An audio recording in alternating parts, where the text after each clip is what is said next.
Good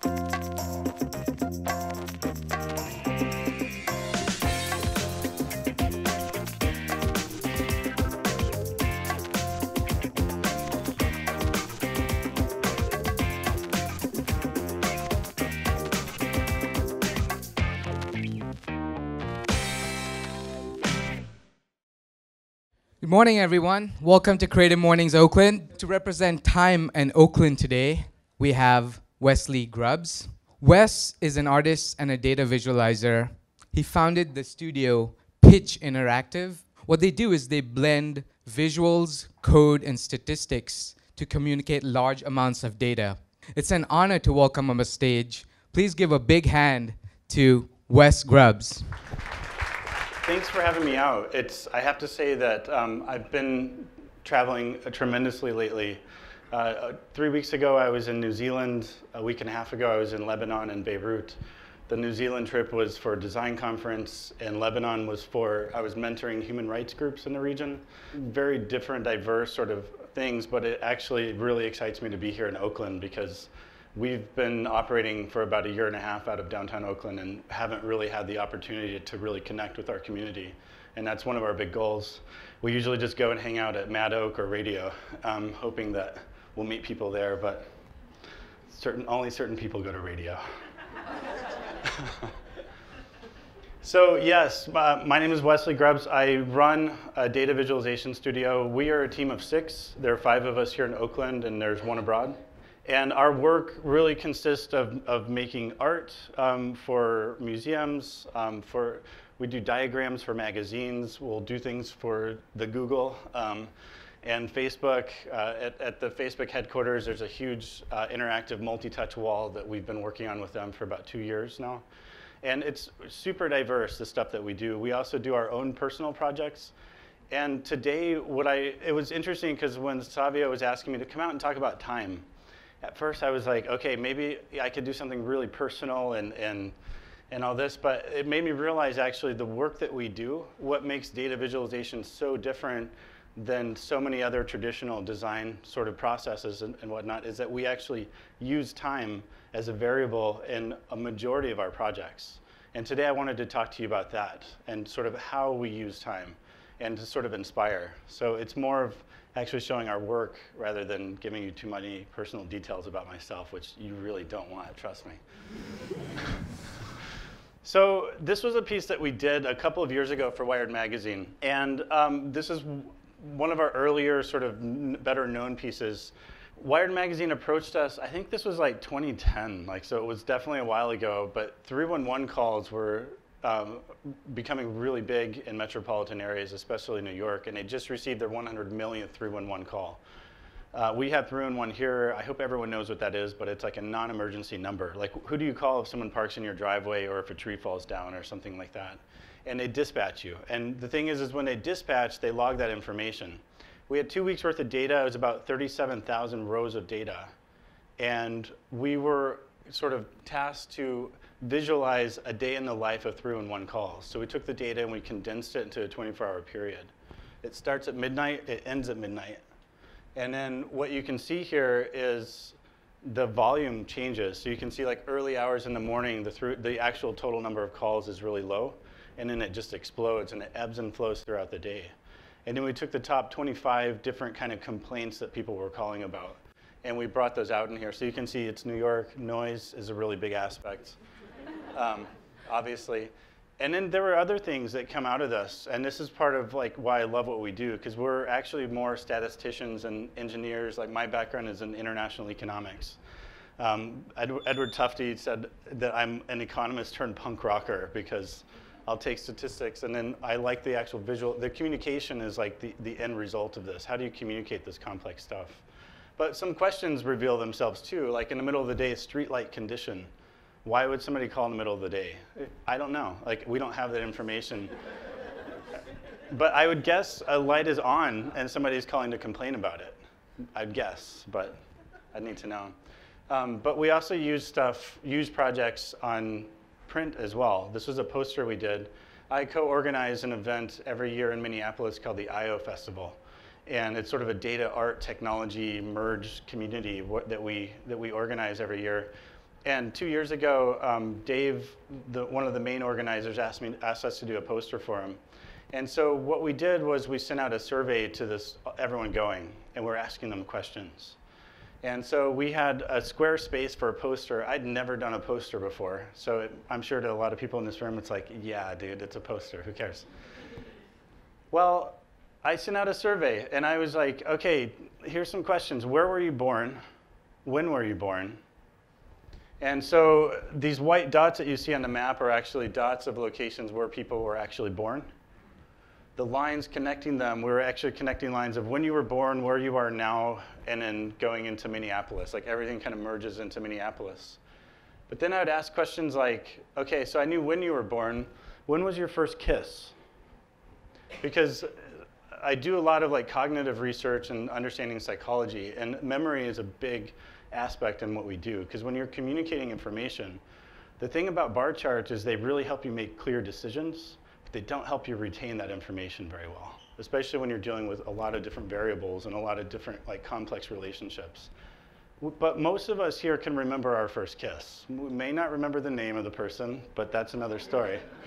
But we can kind of estimate. I was 13 or 14, I was in the movies, at the mall, who knows? In an alley, hopefully not. The other thing is like the distance from Minneapolis, or from IO, it's like from where you live now, versus when you were born. And it's interesting because for me, this is all information I can see. Like these clusters of dots is all North America. And then this gap, these are oceans. And then this is Europe. I think the furthest away is Australia.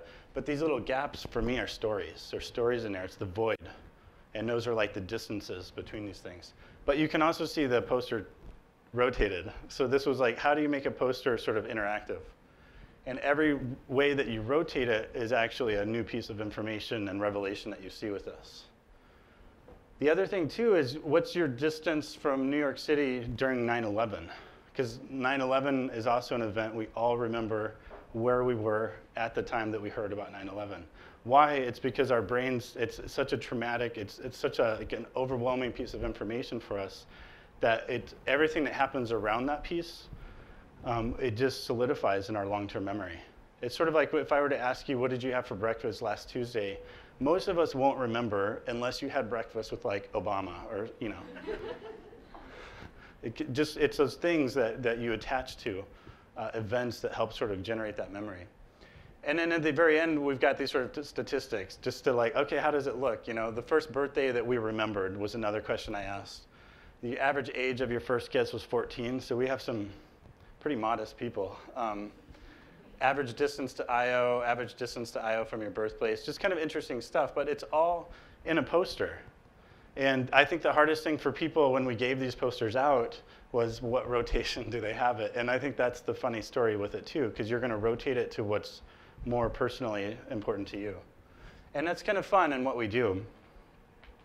But the reality is like our work, so often people come to us, and this is also what makes us very different as a studio. People see our end result. They don't always understand that process. So they come to us and they're like, we'd like to see some visuals like right away, like make us a logo. And it's like, we can't do that.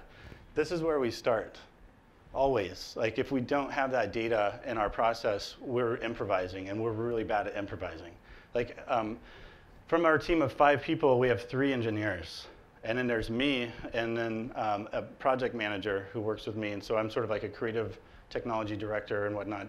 But our designer is overseas, but most of what we do is programmatic. Like we'll do some concept work in design, but a lot of our work is like we discover the creative process while we're building the code and while we're understanding the relationships. So a lot of our project starts here. And this information gets plotted out into something like this. And this was a piece that we did for Scientific American a few years ago, or actually a few months ago, understanding the drought situation in California. And the whole problem was, and don't worry, I'll get to the juicy part of this. Like this is kind of our early outputs. And for a lot of people, like business intelligence people, whatever, they look at this and they're like, oh, this is great. Like I can see this information. And I'm like, yeah, but the general public cannot. Like this is noise. I can read this. But the thing is how do you really find these stories here? And you start to do these different like statistical plotting, and these are like the orange and the gray are different measurements for measuring moisture levels in California for all the districts. And you can see, yes, there's an overall trend that the moisture level with the drought situation that we've had recently, it's going down. It's gradually going down, but that's not the story I was trying to find. Because basically it would look like this. And all this is telling us exactly what we know already. The situation's getting worse.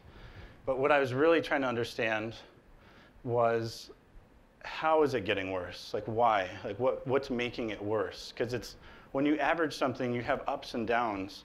But the thing is there's a trend, and that trend is something that we wanted to communicate. So all these circles were plots of moisture levels for every county or every region of California, and there are 7 key regions. And so when you see this, it's noisy, but it's starting to get a little bit clearer. But there's still a lot of noise here. There's a lot of dots. And so what we did was we drew like a threshold.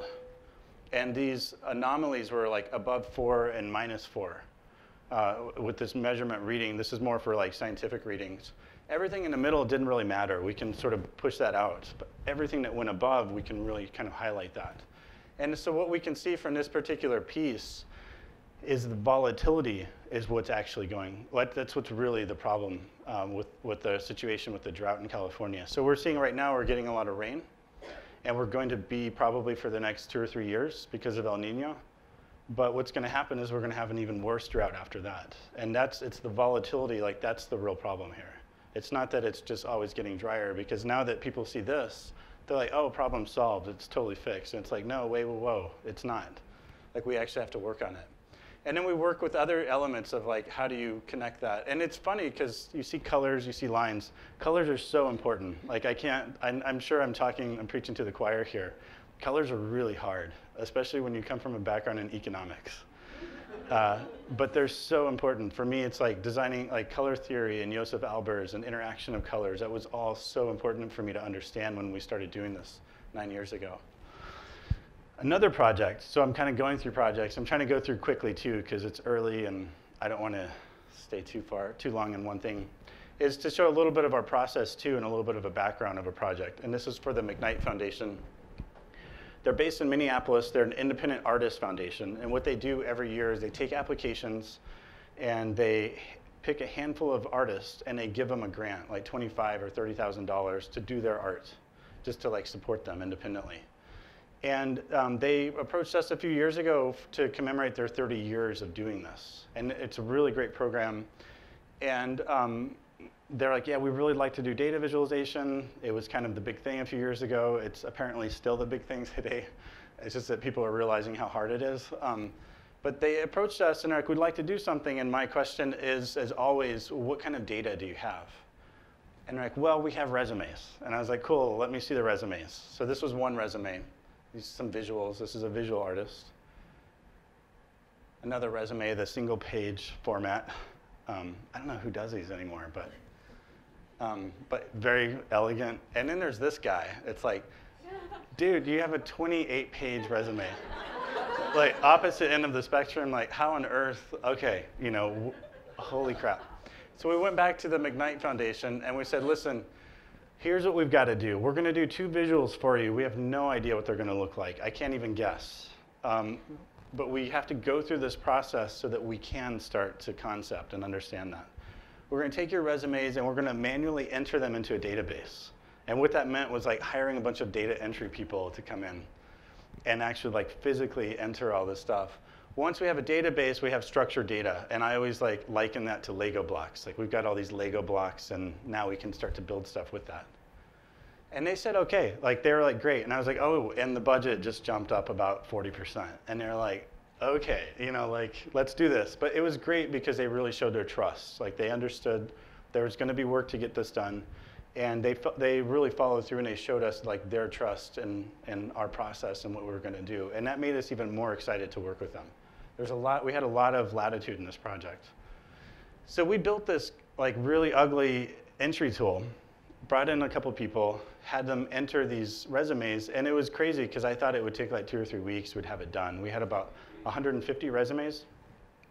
It took 2 months. That 28-page resume took 5 days. And the biggest reason why is, again, like we structured this data into different types of like sort of blocks.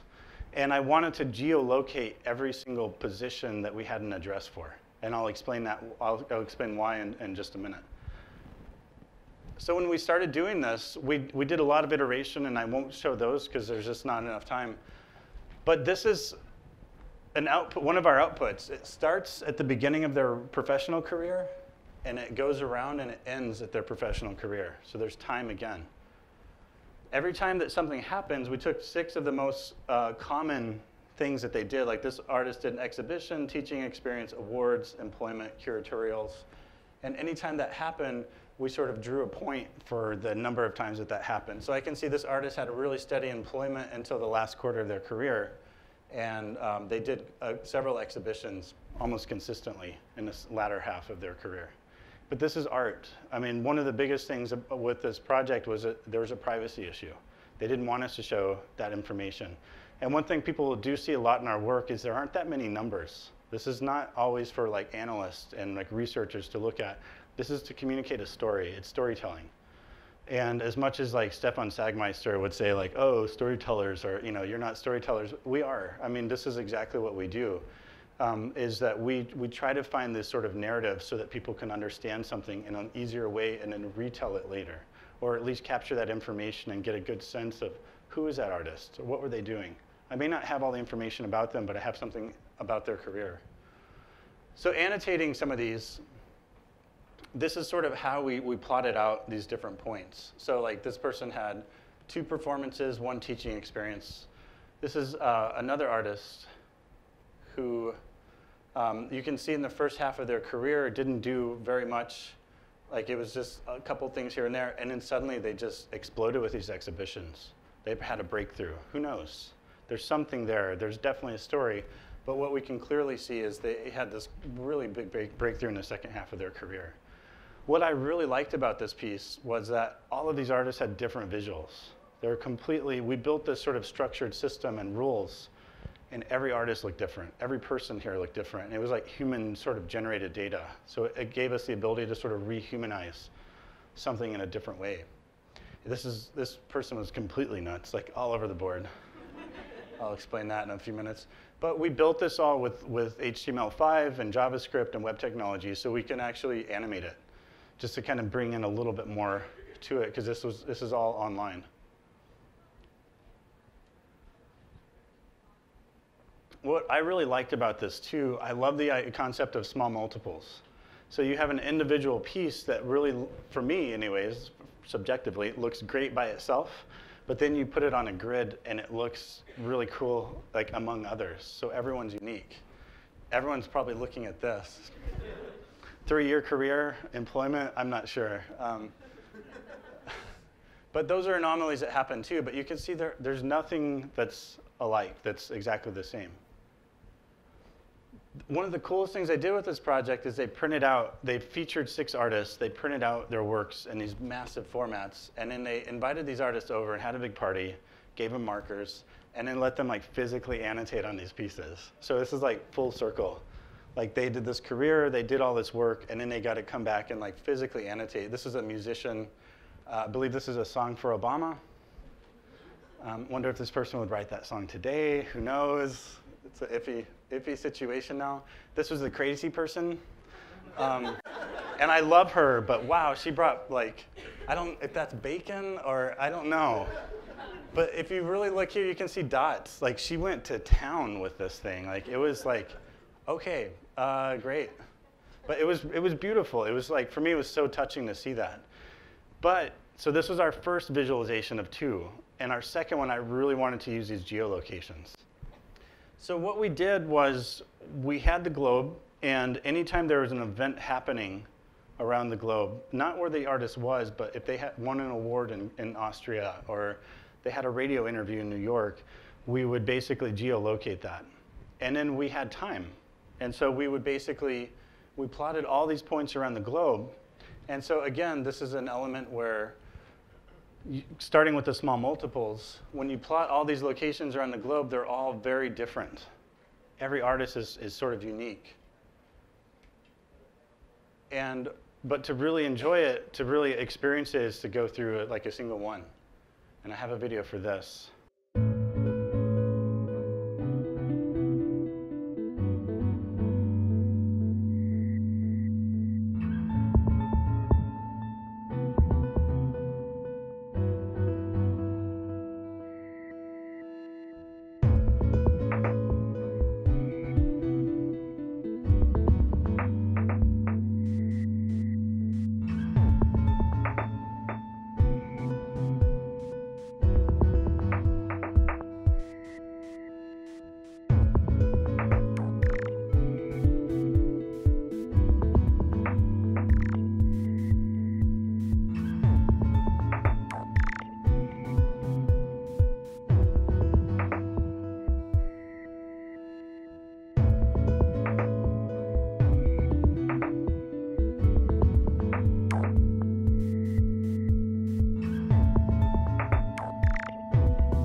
because we work so much with technology, it's always like, how do we take this to the next level? So after we drew all those shapes, we're able to actually have like 3D models of that. And then next year, the McKnight Foundation came back and were like, what else can we do? And we were like, we worked so hard on this. I don't want to do anything else on the screen, but we want to do these 3D models. And they're like, yes. And then we looked at the pricing for that. And this was a few years ago. And they were like, okay, and not this year, you know. So we have all these like 3D object files in our storage, and hopefully one day we'll have time and resources and everything else to go back and do that. But not all of our work is just like this fun creative stuff as well. We do a lot of like personal kind of passion projects. Like I'd mentioned, I was in Lebanon, and it's kind of an interesting story. Like I grew up in Arkansas, which is, and people in Arkansas think that's the Deep South. Technically, I don't know. But I grew up in this community where there's a lot of judgment, is what I would say. And I think that every community has their own flavors of that as well. But I remember, especially like growing up in high school, this sort of anti-Islam, like Islamophobic sort of mentality. And I felt like there's a big part of my life where I was trying to like unravel and unwind some of these judgments that my society really tried to pressure on me. And so, so on that note, like, and this is probably why I love Oakland so much, of the diversity here. But every couple of years or so, we'll push away client work and we'll do something on our own. So like a few years ago, we did a piece linguistically comparing the Bible and the Quran. Not trying to make assumptions, but just showing that the Quran is not so much a book of terror when you compare it to Deuteronomy or something like that. And so it really interests me anytime that we have leaders of this country or congressmen or whatever speaking out against a group of people, I always want to like bridge that as much as possible, which is why I went to Lebanon. And I have to say it was really weird going to Beirut, like kind of being nervous before getting there, and then hearing about the San Bernardino shootings while I was there, thinking, okay, wait, who's more dangerous, right? You know, it's a really weird feeling. But I guess what I really try to do is we try to do these passion projects. And this is a project that we did in 2013. There was a report that came out called Living Under Drones. And it was done by NYU and Stanford. And it was the first independent study that showed the effects of drone strikes on civilians in northern Pakistan. Northern Pakistan is a region where we are not at war. Like, we don't have troops on the ground, there's nothing like that, but we give Pakistan these drones, and we fly them actually first for a while. We drop some bombs, we give them to Pakistan. And there was no real research on how this is affecting civilians and what was going on. And this report was basically saying that this is, people are not sending their children to school anymore in a region that's already impoverished from education. This is Taliban's recruiting tool, like #1 recruiting tool, way higher than Guantanamo. As soon as an attack hits and civilians are killed, Taliban sends people in and recruits. And for me, that seems much more dangerous than other venues. But at any rate, like I contacted Stanford and some of the people who wrote the report, and they put us in touch with the Bureau of Investigative Journalism in London. And we were given this data set, and it was kind of a fascinating data set, because these are some of the points that we would see. And this is some of the information that we would get from this data set. You know, 2 named militants killed, with at least 2 others in attack in a house in Ismail Kel, northern Waziristan. And it was, you know, it's kind of impersonal if you want to look at it like that. And the only drone visualizations we saw up to this point, one was by Mapbox, which is a geographic, it was like a geographic depiction of drone strikes in Pakistan. And I'm like, who knows where Pakistan is? You know, like, there's nothing personal about that. These are people being killed. We're doing it. You know, is this the right thing? I think I want to create a bigger discourse around this topic. There's another piece done by New York Times, but it was like a line graph with bubbles going across it showing the volume of drones. And it just seemed very impersonal. And I wanted to bring much more of a personal edge to it. But this was kind of the information we were giving. Like, we had a date. We had a little bit more information about what kinds of people were killed.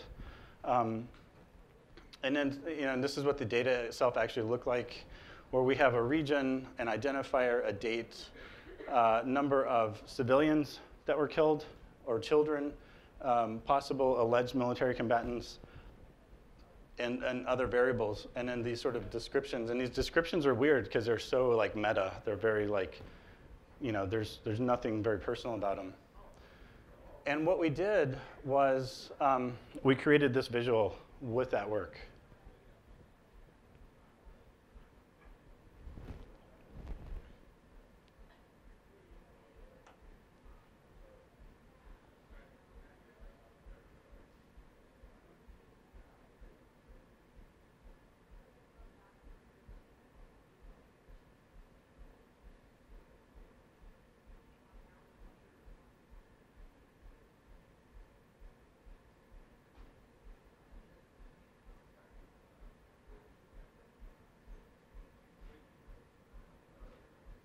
There's no audio here, and that was intentional.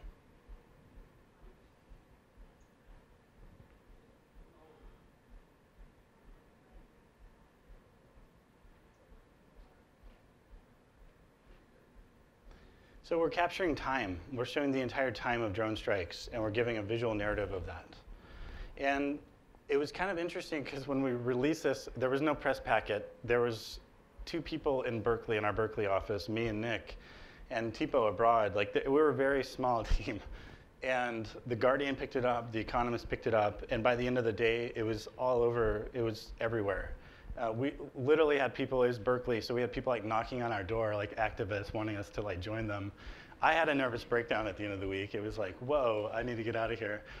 Because there was just so much. But it was actually such a great thing too, because it got so much like international recognition. This piece has been on documentaries all over Europe. It was on Iranian news, Pakistani news, really everywhere. And we were really happy to have been able to communicate a story. And it changed my own perspective of it, because prior to this, I heard John Brennan talk to the CIA in 2012, basically saying that the drone strikes are constitutional, they're wise, there's very little collateral damage and all this. But when we actually started looking at the data and we started working with magazines like The Nation after this, we found that drone strikes were the least accurate of all the kind of attacks that we've been doing, including airstrikes and ground strikes. Yes, we don't risk US soldiers on the ground, but at the same time, we're killing a lot more people. And I think that what we're seeing today with ISIS is, for me anyways, I see that as a result of a lot of our drone campaigns. We've really pissed off a lot of people. And I guess for me, I am very interested in like the security of this country. I've got 2 kids. I want their future to be safe. But you know, so you can kind of hear the activist part of me coming out. So it's interesting. Like, I love working in an office space with a great team where we can be artists and we can kind of be activists at the same time. And that's the really interesting element for us. I'll just go through some of these before I wrap up. Is like, we did do a lot of visual thinking through this. Like, the colors were very important. It's dramatic. I call this data dramatization because it is. The other group that's gray is intentional as well. This is the alleged military combatants. This, according to the Obama administration, that's what they're called, but it's any male between the ages 14 and 40. And usually what would happen is you hit a house with a target, and anyone who dies in the periphery, including the adjacent houses, were also, if there were any males in that house, they were military combatants. And then what would happen is you'd hit a house, and then the villagers would come to help the people that were there, and we would hit again. It's called double tapping. And so you got literally to a point where we would strike a house and then nobody would come to help because they were afraid. And it's kind of crazy when you think about it. Like, drones are these like invisible robots flying overhead that you cannot see, hear. You have no idea they're there, and then suddenly there's an explosion. It's pretty scary if you think about it. And these are ours. So for me, it was kind of moving to be able to work on that scope. The lines, when we built this, they come from random places at the top, and this is online as well. You can see it through our portfolio. So we built all these like components in code and design to help sort of communicate this message. These thresholds here, you can kind of see, like, it looks like noise, but you can really see when the peaks were. I think this is when Obama won his Nobel Peace Prize too. And then we literally, with the lines that went down, this is a bar graph. It's just flipped around. And the reason why, there's the metaphor of it going into the ground. Each one of these spots here represents a person. And so we wanted to give that sort of reflection there.